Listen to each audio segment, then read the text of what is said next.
Good morning, everyone. I'm so glad to be joining you this morning with the story of King David. Now, I'm not with you in person this morning. Father Craig is with you to do some wondering questions because I have had a baby. Currently, when I'm filming this, the baby is still inside, but by the time you watch this story, it will be out. And so Father Craig agreed to come and wonder with you about King David and his story, and we're so grateful to have him. So before I begin, I just want to share a little bit about this story and why it is a little bit different than the other stories we've been hearing. It is different because of the color of the underlay. The color of the underlay for this story is purple because David was a king, and purple is the color of kings. And so you'll notice that difference throughout the story. All right, are we ready to begin? Here we go. In the city of Bethlehem, Jesse made his home. Jesse was the grandson of Ruth. One day, Samuel came to Jesse's house to find a new king because God had told Samuel that is where he would find him. And so Jesse brought all of his sons, he brought 6 of his sons to Samuel. And Samuel asked if there were any other sons because the king was not among the 6. And Jesse said yes. His youngest son, David, was out in the field tending to the sheep. So Jesse called David in, and when Samuel saw David, he knew that David would be the king. This was very strange because King Saul was still alive. But Samuel anointed David with oil. He poured it over his head and anointed him. For he knew that David would be king after King Saul. King Saul had become very strange and was acting very weird. Some thought that maybe he was possessed by a demon, but that his rule would not last much longer. King Saul became sick, and some thought that maybe some music would help. And so David brought his harp and he played songs for King Saul to make him feel better. Some of these songs are in the book of Psalms, and you can read them there. Many years later, the Israelites were at war with the Philistines. And the Philistine army came and lined up against the Israelites for battle. And out of the Philistine army came a giant named Goliath. No one thought that they would be able to defeat Goliath. But David had faith. And so he stepped forward out of the Israelite army to fight Goliath. He tried to put on the armor, but it just fell off. It didn't fit him.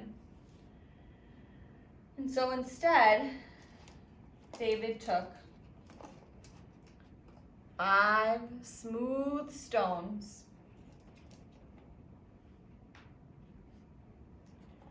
and his slingshot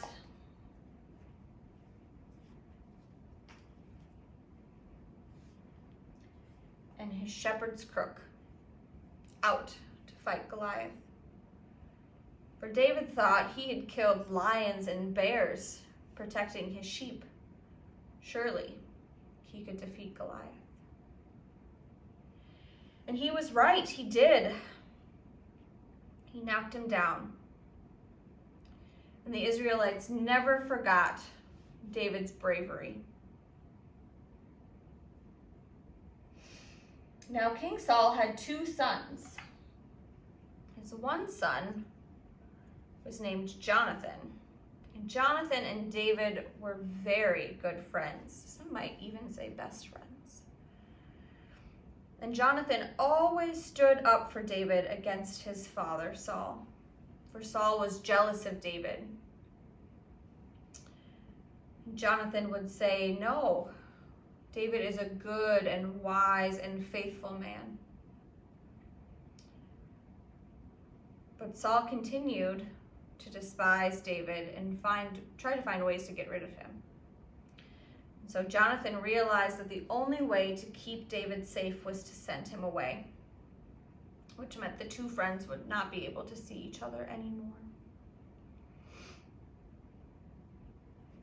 The Israelites again faced the Philistines in a war. But this time, King Saul and his 2 sons were killed. And while David was out with his army patrolling the land, someone came to him and told him of King Saul's death. And so David went back and was crowned king. And the Israelites said that he would be the shepherd of the nation.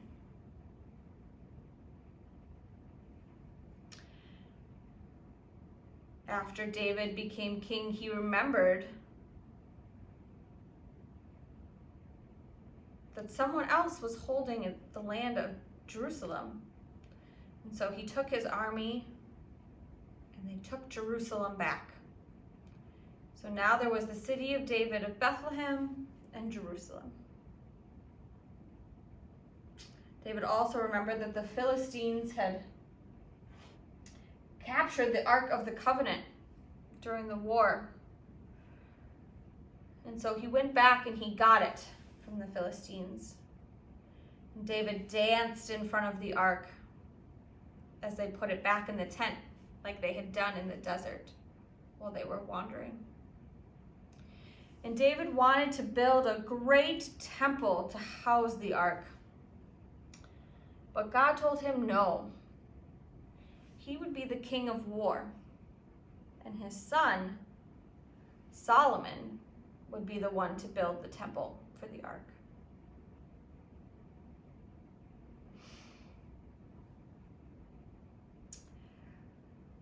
Later, David saw a beautiful woman named Bathsheba, and he wanted Bathsheba for himself. And so he sent Bathsheba's husband, Uriah, off to war. And while he was at war, he was killed. And David married Bathsheba himself. A little while later, a prophet named Nathan came and told David a parable. In the parable, there was a rich man who lived in a big house. And he had 4 sheep.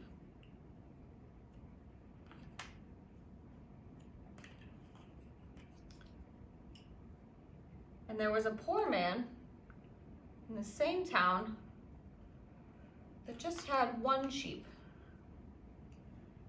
And this sheep was so special to this man that he let it sleep inside his house and he let it eat off his plate. He treated it almost as a child and not as an animal. And when a visitor came to the rich man's house, he did not want to kill any of his sheep to feed the visitor. So he took the poor man's sheep and fed it to his guest. David was so outraged by hearing this story that he said the rich man must pay 4 times the sheep's worth to the poor man for taking it from him.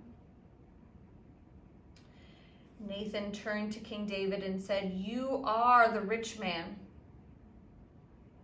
You had so much. And instead of using what you had, you took Uriah's wife, Bathsheba, as your own." David was heartbroken. He had disobeyed God and was sad and wondered if he would die like King Saul died. But he did not. Instead, the first son that David and Bathsheba had did die. But the second one lived. And they named him Solomon. Solomon would go on to become king after David and build the temple in Jerusalem to hold the ark.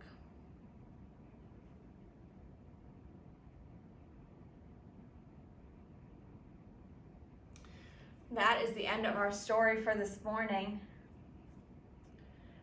I'm going to put the story away. But as I do, I want you to think about the story and what it means to you. And Father Craig will ask you some wonderful questions about it. I'll see you all soon.